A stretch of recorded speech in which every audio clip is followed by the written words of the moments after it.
जोहार के गाते को इंगे मनील आपे पे नेल दाए मेल यूट्यूब चैनल तबे गाते को लेबन कना स्टेपन टुडू आ सुइटी मरांडी रे जहां कंट्री बिसु जनाम कान ओना रे सुइटी मरांडी मेंदा स्टेपन टुडू दा डी धोका होड़ कनाय आदो sweetie Marandi SNB live YouTube channel उनी तुले गालमराव कना दिला तबे ओना कॉल रिकॉर्डिंग बो अंजम लगी दीदी नोआ चैनल सागुन दाराम साथे जोहार जोहार गे एकाले तो एथोप रे नासना उपरुम एम लखन आदि नापाय को इंगे स्वीटी मरांडी त्रिवेणीर ओनर कना इंदो आ प्रोड्यूसर लेकाते फिर बडाय कदिnya निहत जहां लका आमा चैनल रे मिटंग सेरन अपलोड एना ओना रे वीडियो बाचुआना हिंदी ते ऑल राकाब कना एनखान ओना गे नासनाम लिया लेखान डिटेल्स ते नापायो डिटेल्स तो नोआ कना कि स्टीफन अंता ठे स्क्रीन ले रिकॉर्डिंग चुलेदा जो कि मोज बांग ताहे कना अदो दोबारा अच्छा होनो जहां घटना ओका लकाते तो बेना तीन दिन लहा रना घटना ताहे कना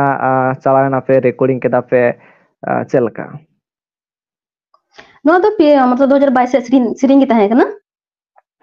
अदो 2022 रे इंगी स्क्रीन लगाल दें जबकि बांग होइना इसके बाद बीच रे थोड़ा प्रॉब्लम ताहे कना तो ओना लगी बले रिकॉर्डिंग चुलेदा अदो नितो मतलब पिछले महीना की जुलाई रे जून जुलाई से रेगी दादा ठेले चलाना रिकॉर्डिंग लगी अदो जो कि फर्स्ट दम रे गिनीदिल भोकल एम केदा ओना रे दो मजबान थाय कानते इसके बाद दोबारा रे सिरिंग चुकी दिया अदो दादा सिरिंग मतलब ओना के कूल गो कदा अदो ओना रे मिताव दिया कि दादा मतलब सिरिंग मोस्ते बांग जमो कना तो आर मी धम रिकॉर्डिंग अपन अदो मेन दा कि नो दा मद मारी प्रोजेक्ट कना कि नोर दो कमी दो नि तो बांग होई दाड़िया अदो दादा ना बारे तिंग कॉल दे था ना हम स्क्रीनशॉट किन कूल कामी को रिस्पांस बा एमे कान था ना और व्हाट्सएप रे चैट में नेल का गया कि आगे मेन कदा कि नोआ सिरिंगी डलाबे ताजी आपे सिरिंग दो पूरा ये प्रोजेक्ट दो मारी गया अच्छा जहां लका स्टीफन टुडू दादा सला इᱧ कथा ना उनी जहां लका ललई काना जे आपे लिया पे ताने जे किछु दिन टाइम एमाय पे ओना तायम आपे आरो सेरंग माने ठीक ठाक कते रे मापिया अब दादा इन टाइम इन इमा दे तहन गया जबकि उनी सिरिंग मतलब बिनाव कते मी सप्ताह बाद एमा लिए इसके बाद सिरिंग मोज बन था मतलब उनी फोन दिए फोन करते 12 सप्ताह बाद जहां रिस्पांस बा एम लेदा इसके बाद फिर आरो फोन दिन दादा कि मतलब सिरिंग से ममो कना तार दो बार रिस्पांस एम कान था ना तो बाद रे मी तो रिसीव किदा अदो मैं कदा कि ठीक यार समय इमन में मतलब दूसरा हिला पूरा कंफर्म कत इन ले इमन कि चेलका मतलब हुई असे बांग हुई तो ओंडे डिसीजन बो हताव बन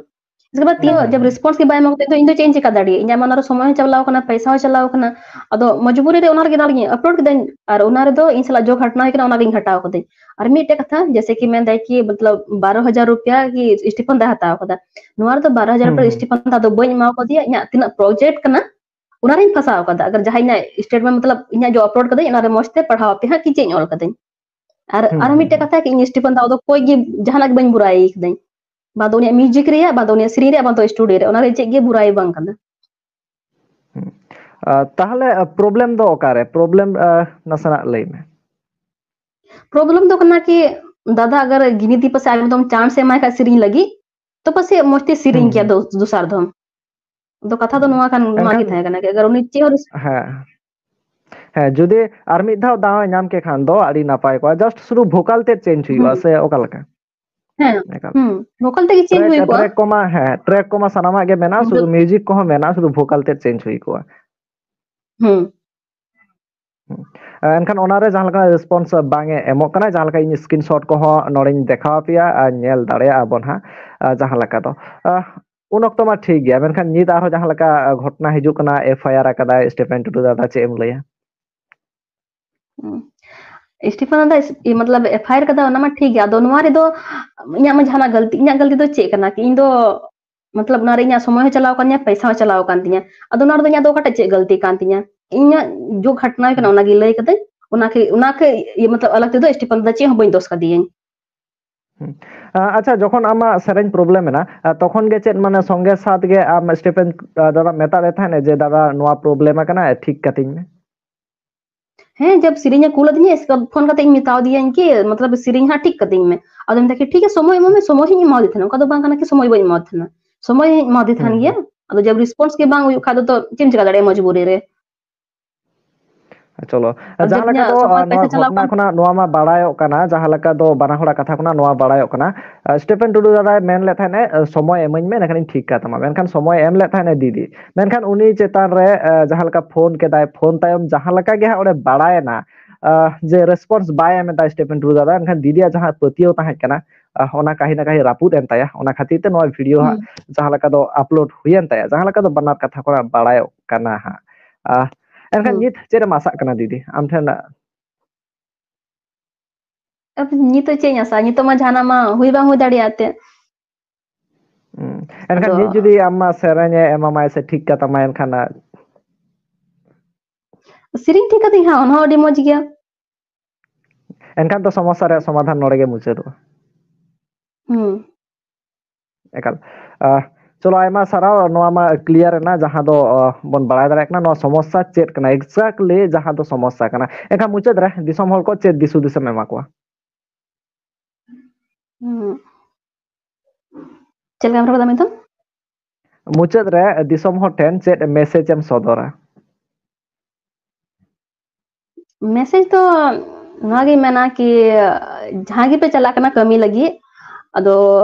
दादा टेको मतलब जैसे कि नीतो दो खोजो कना को कि आम टे चे ये प्रूफ बिना कि स्टीफन दा निका होदा ठीक है तो ना की मेना कि जहारे स्टूडियो रे मिटे प्रूफ लिखा दोय पे कि आले ले कमी दाले से जहाना गलती हुई कना या फिर अगर पुराना प्रोजेक्ट कन खा दो बाले कमी तो जो तो डिटेल ले आले पे कि ना प्रोजेक्ट भी बाले कमी आले अदो इसके बाद जहां अगर मतलब लास्ट जहां को कमी आको तो उनको बाको आसो आको कि निना दिरा प्रोजेक्ट काम कि निना दिन बिकी कमी पूरा हुई एकाल एनखान जहां लगा कथा एमा मेथान मेनखान कथा बांगे दोहो लेदा ओना खातिर गे नोआ समस्या दो तैयार कना एकाल बुझाना और आयमा मिटे सारा कथा दीदी मेना दुदो कि घड़ी ऑक्टो है नियत और मिटे कथा मेना कि जो कि ओंडे स्टीफन दादा को बदनाम देखना उना रहो इन तो उनका कथा जहां बई रोड कदई या फिर ओंडे जो को मेन दाको कि आम तो चिका बडाय कनाम कि इटा और सला नोका होई कना दो इरेन जो सब्सक्राइबर ओंडे को मतलब कमेंट बडाव कदा को इन तो ओना गिन लई कदई और मेने कि जहां कुड़ी होड़ बारे ते दे उनका गलत कमेंट दो पे कमेंट आते आम तो चिका तम मतलब मिटे होड़ कमेंट कदा नितुम हापे नेल दाड़ियाते कि मेन दे कि संथाल इंडस्ट्री दो निका हुई कना दो चिकाते बडाय कना कि नोआ चीज ओंडे हुई कना जहां कुड़ी होड़ बारे ते उनका गलत कमेंट दो पे कमेंट एकाल एकाल एकाल बुझाना एनखान नोआ घटना चेत कना ओका खातिर नोआ समस्या तैयार कना एनखान स्टीफेन टुडू दादा जुदी नोआ जहां कथा एम लेदा ओना कथा जुदी बांगे एम किया से जहां कथा एम लेदा जुदी दोहो किया एनखान नुना धाबी शायद बांग हुई को नोआ को इदी काते मुचाद रा मिदा बन आलोचनाया ओना तायम गे डिसीजन बन एमा चला से इन तरफ ना जहां लकना नोआ इदी काते डिसीजन आर हिजो आयमा सारा दीदी नुना घड़ी ऑक्टो एम लागिते मेनखान जोहार जोहार